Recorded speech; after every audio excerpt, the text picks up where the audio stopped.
Still, on the theme of grieving loved ones during lockdown and restricted funerals, we're joined by creator of the COVID-19 Light the Solidarity Candle Facebook page, Joe Samuels. This group was established to show solidarity with all those in the fight against COVID-19 by lighting the solidarity candle every night at 7 p.m. Say a short prayer, poem, or engage in silent reflection.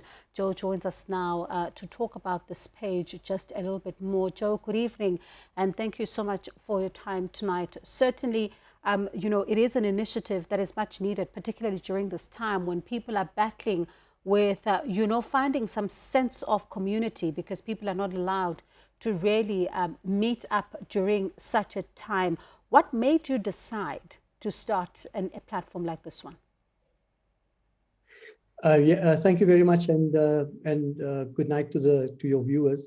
The reason why we started is that I was, in fact, we were looking at the television and the radio, and in fact, during the first lockdown period and that period, there were quite a number of statistics that came through that so many people were infected or affected by the virus.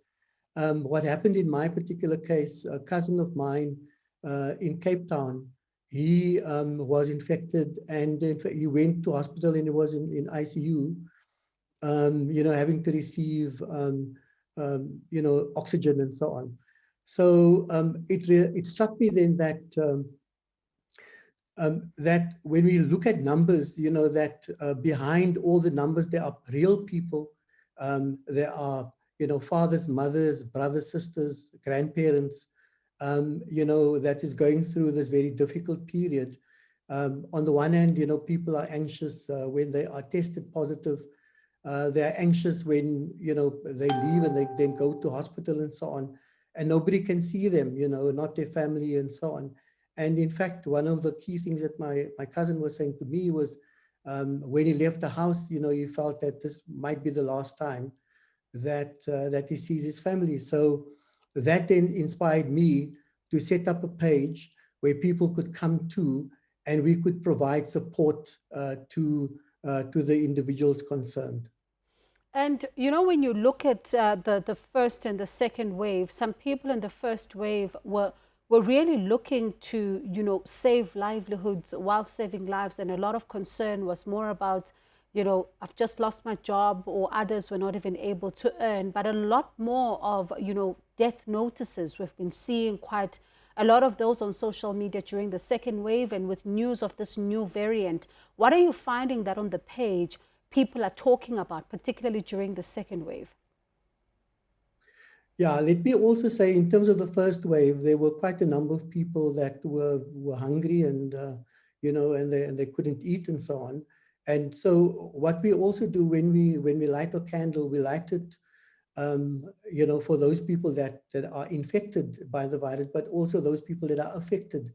And in fact, all of us are affected in one or the other way. So during the first wave, there was quite a lot of those kind of concerns that came through on the page.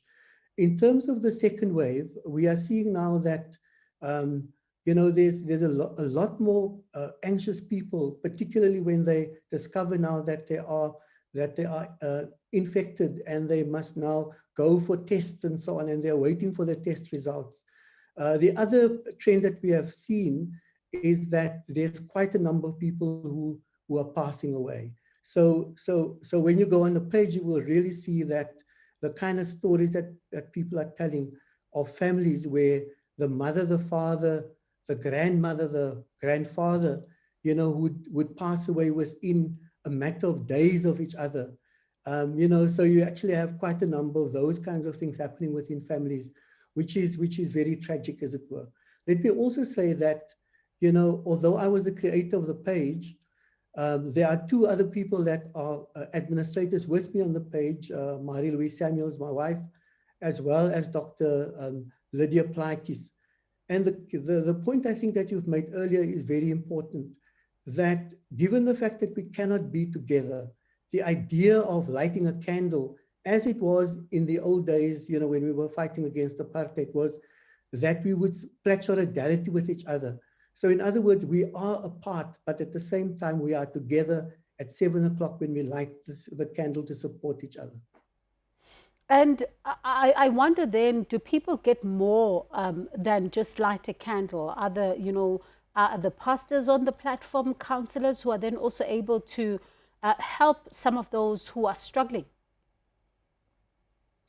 Yeah, look, I think when it comes to providing support, look, we are now over, 12.4 thousand people on the page. And in fact, it's an open group. So many people can come in and can see what are the kind of messages and so on.